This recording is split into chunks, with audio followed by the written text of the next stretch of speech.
حاضرین جمعہ، یہ اللہ تعالیٰ کا قانون ہے کہ اس دنیا میں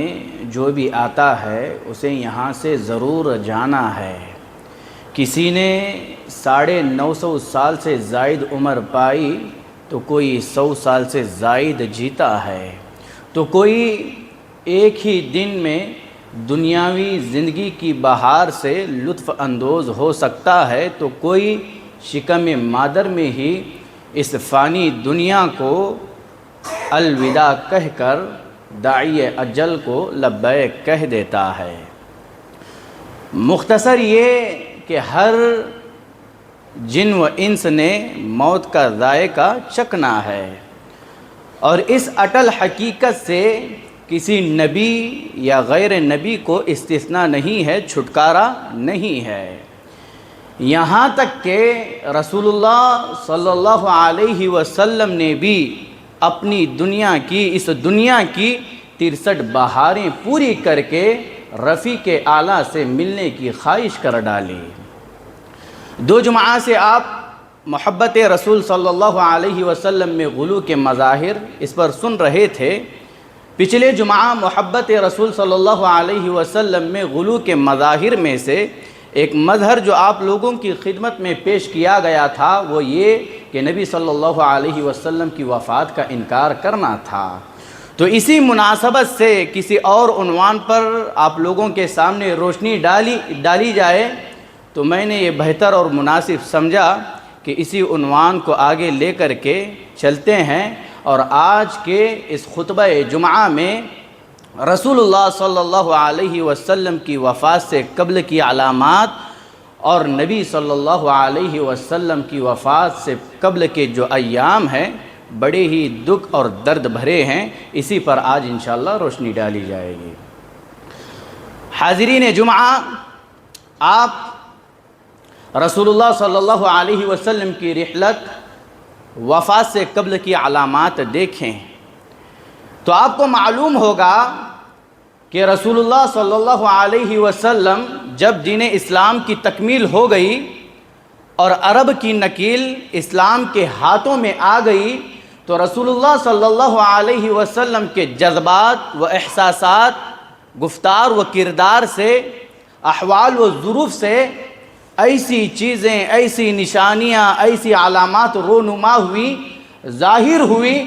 جن سے معلوم ہوتا تھا کہ اب رسول اللہ صلی اللہ علیہ وسلم اس حیات مستعار یعنی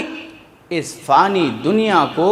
اور اس جہان فانی کے باشندگان لوگوں کو الوداع کہنے والے ہیں۔ آپ قرآن مجید کی آیت کریمہ پڑھیں، اللہ تعالیٰ کہتا ہے قل ان صلاتی و نسکی و محیای و مماتی للہ رب العالمین لا شریک لہ و بذالک امرت و انا اول المسلمین۔ اللہ تعالیٰ کہہ رہا ہے اے نبی صلی اللہ علیہ وسلم آپ کہہ دیجئے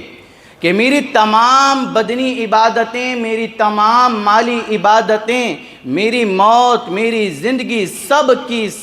کے سب اللہ تعالیٰ کے لیے ہے جس کا کوئی شریک نہیں ہے۔ اس آیت کریمہ میں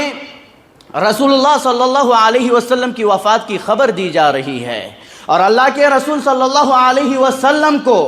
ان کے زندگی کے آخری ایام میں ہی وفات کی خبر دی گئی تھی۔ بہت سارے اشارے اللہ کے رسول صلی اللہ علیہ وسلم کو دیے گئے تھے۔ حجۃ الوداع کے موقع پر اللہ تعالیٰ نے اس آیت کریمہ کا نزول فرمایا، کہا الیوم اکملت لکم دینکم واتممت علیکم نعمتی ورضیت لکم الاسلام دینا۔ آج میں نے تمہارے لیے تمہارے دن کو مکمل کر دیا ہے۔ اس آیت کریمہ میں آپ غور کیجئے گا، تکمیل دین کی بات بتائی جا رہی ہے، تکمیل اسلام کی بات بتائی جا رہی ہے۔ تکمیل دین، تکمیل اسلام کا کیا معنی ہے؟ یہی کہ اللہ کے نبی کو جو مشن دیا گیا تھا وہ مشن پورا ہو چکا ہے، اور جو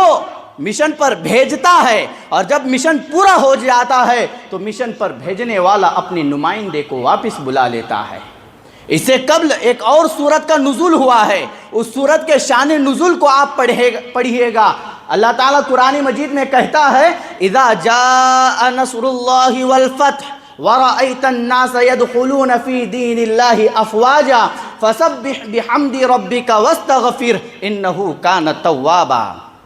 اے نبی صلی اللہ علیہ وسلم، جب اللہ تعالیٰ کی مدد اور فتح آ جائے اور تو دیکھے کہ لوگ اسلام میں جوک در جوک داخل ہو رہے ہیں، تو اللہ تعالیٰ کی حمد کے ساتھ تسبیح بیان کر،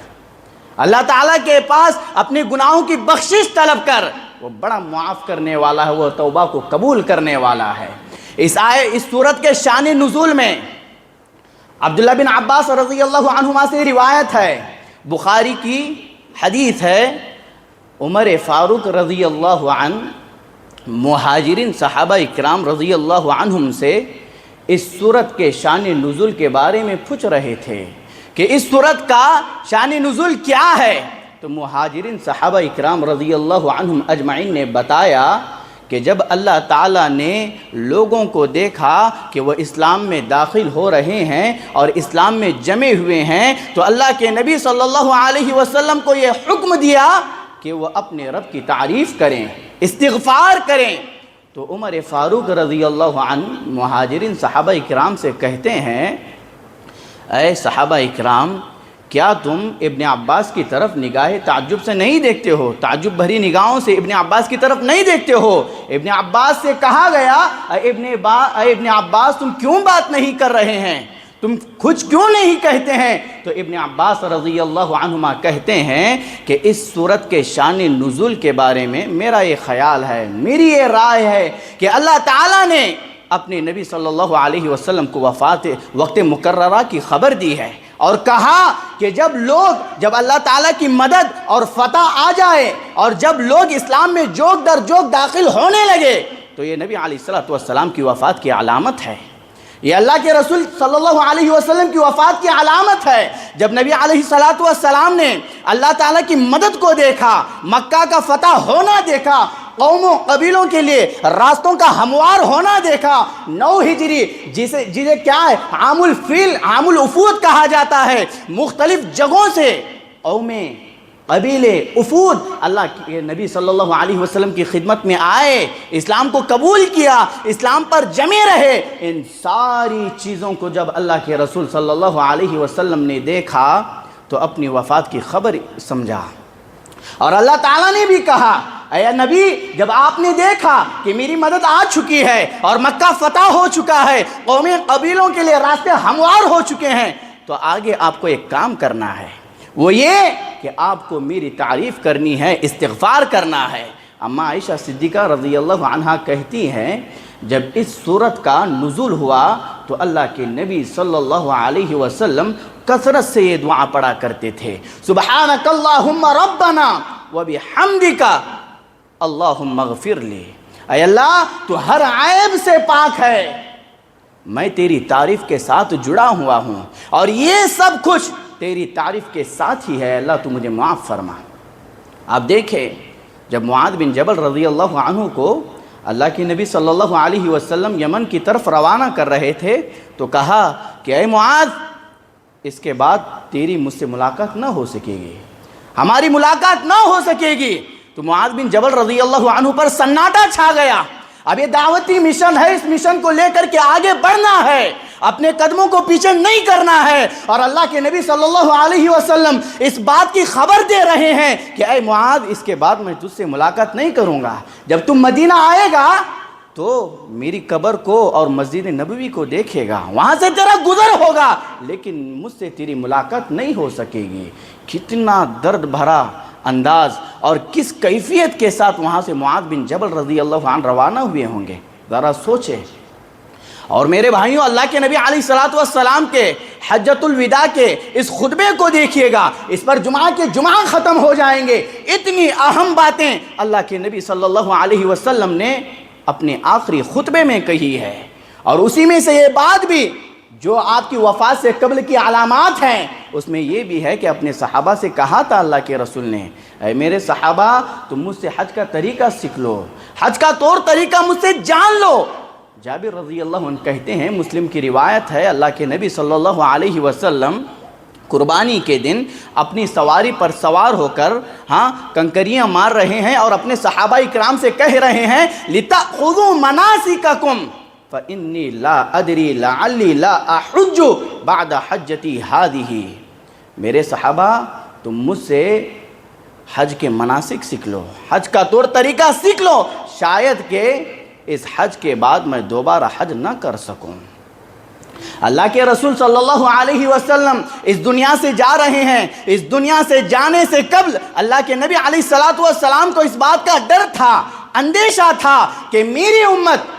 میری ذات سے متعلق غلو کا شکار ہو جائے گی، مبالغے میں پڑ جائے گی، میری ذات کو لے کر کے گمراہیوں میں بھٹک جائے گی۔ ان تمام چیزوں کا اللہ کے نبی صلی اللہ علیہ وسلم کو اندیشہ تھا۔ اللہ کے نبی نے اس بات کی وضاحت کر دی، الا ایھا الناس الا ایھا الناس فانما انا بشر یوشک ان یاتی رسول ربی فاجیبہ۔ مسلم کی روایت ہے، کہا کہ اے لوگوں خبردار، میں ایک بشر ہوں، قریب ہے کہ میرے رب کا قاصد آ جائے اور میں اپنے رب کی طرف چلا جاؤں۔ اللہ اکبر کبیرہ۔ اللہ کے رسول صلی اللہ علیہ وسلم کا اس دنیا سے رحلت فرمانے کا وقت بالکل قریب ہے، اس کے باوجود اللہ کے نبی علیہ السلام اپنی امت کی فکر کر رہے ہیں، میری امت گمراہیوں میں نہ بھٹکے، میری امت کو اللہ کے نبی صلی اللہ علیہ وسلم اپنی امت کو صراط مستقیم کا راستہ بتا رہے ہیں، جنت کا راستہ بتا رہے ہیں، رب کی خوشنودی کا راستہ بتا رہے ہیں، اور حجۃ الوداع کے اس مبارک پلیٹ فارم سے اپنے صحابہ کرام کے سامنے یہ اعلان کرتے ہیں، ترکت فیکم امرین لن تضلوا ما تمسکتم بہما کتاب اللہ و سنت رسولہ۔ لوگوں میں تمہارے درمیان دو چیزیں چھوڑے جا رہا ہوں، ایک اللہ تعالیٰ کی کتاب ہے اور دوسرا میری سنت ہے، اور جو شخص ان دو چیزوں کو مضبوطی سے پکڑے رکھے گا وہ کبھی گمراہ نہیں ہوگا، وہ کبھی نہیں بھٹکے گا۔ میرے بھائیوں، امام الانبیاء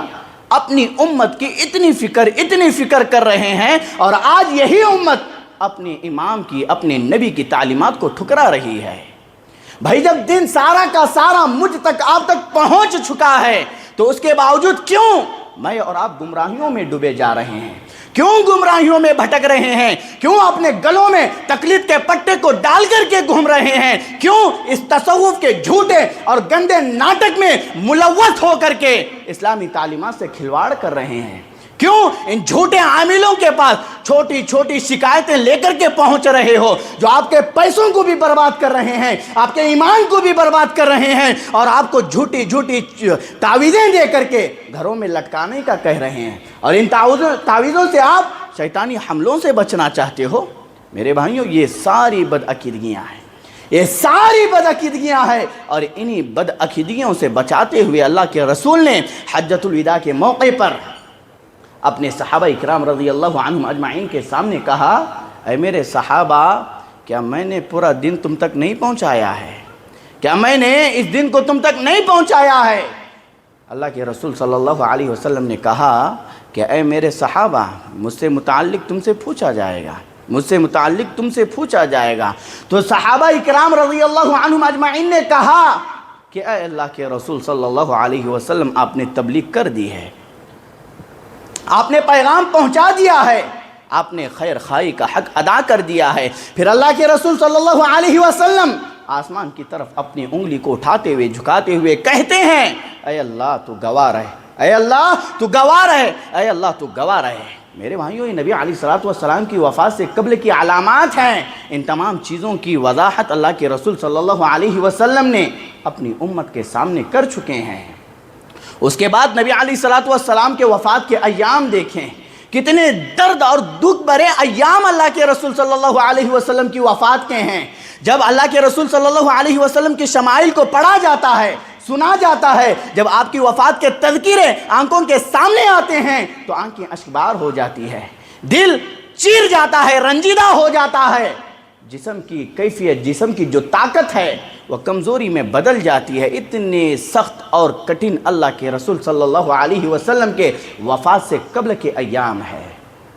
اللہ کے رسول صلی اللہ علیہ وسلم کا جو مرض تھا، جو بیماری تھی، وہ 29 صفر 11 ہجری کو شروع ہوتا ہے، اور اتنا سخت مرض، اتنی سخت بیماری تھی کہ میرے بھائیوں اللہ کے رسول صلی اللہ علیہ وسلم کو اتنا شدید بخار چڑھ جاتا ہے کہ آپ کے سر پر پٹی بندھی ہوئی ہوتی ہے، اس پٹی کے اوپر سے اللہ کے رسول صلی اللہ علیہ وسلم کی اس حرارت کو محسوس کیا جا رہا تھا۔ تو آپ اندازہ لگائیں کہ کتنا شدید بخار اللہ کے رسول صلی اللہ علیہ وسلم کو اس مرض میں چڑھا تھا میرے بھائیوں۔ اور یاد رکھیں اللہ تعالیٰ جس مومن کو سخت ترین بخار دیتا ہے تو اللہ اس کے اجر کو بڑھا دیتا ہے، کیونکہ یہ اس کے جہنم کے آگ کے حصوں میں سے ایک حصہ ہے۔ اور اللہ تعالیٰ اس مومن کو کبھی عذاب نہیں دیتا ہے جس کا عقیدہ درست ہو، جس کا منہج صحیح ہو، جو اپنی زندگی کے روزمرہ ایام کو اللہ تعالیٰ کے لیے گزارتا ہے، جس کی زندگی، جس کا جینا مرنا سب اللہ تعالیٰ کے لیے، خالق حقیقی کے لیے ہو، اللہ تعالیٰ اس مومن کو کبھی عذاب نہیں دیتا ہے۔ اللہ کے رسول صلی اللہ علیہ وسلم کو اتنا شدید مرض چڑھا ہوا ہے، اتنی شدید بیماری ہے، اس کے باوجود بھی اللہ کے رسول صلی اللہ علیہ وسلم دعوتی امور کو، دعوتی سرگرمیوں کو انجام دے رہے ہیں، مسجد میں آ کر کے نمازیں پڑھا رہے ہیں۔ اس بیماری پر آپ کے چچا عباس رضی اللہ عنہ تبصرہ کرتے ہوئے کہتے ہیں، علی رضی اللہ عنہ جب اللہ کے رسول صلی اللہ علیہ وسلم کی عیادت کر کے باہر آتے ہیں تو لوگ پوچھتے ہیں اللہ کے ابو الحسن، اللہ کے رسول صلی اللہ علیہ وسلم کا آج مزاج کیسا ہے؟ تو کہتے ہیں کہ الحمدللہ ٹھیک ہے۔ اس کے بعد عباس رضی اللہ عنہ علی رضی اللہ عنہ کے ہاتھ کو پکڑ کر کے کہتے ہیں، وَإِنِّي وَاللَّهِ لَأَرَى رسول اللہ صلی اللہ علیہ وسلم سوف يتوفى من وجعه هذا انی لأعرف وجوہ بنی عبد المطلب عند الموت۔ کہتے ہیں کہ اللہ کے رسول صلی اللہ علیہ وسلم جس بیماری میں مبتلا ہے، مجھے ایسے آثار نظر آ رہے ہیں کہ اللہ کے رسول صلی اللہ علیہ وسلم اس بیماری سے صحت نہیں پا سکیں گے، کیونکہ موت کے قریب جو بنی عبد المطلب کے جو چہرے ہیں، ان چہروں کی شناخت، ان چہروں کی پہچان مجھے خوب ہے۔ اللہ کے رسول صلی اللہ علیہ وسلم اس مرض سے چھٹکارا نہیں پائیں گے۔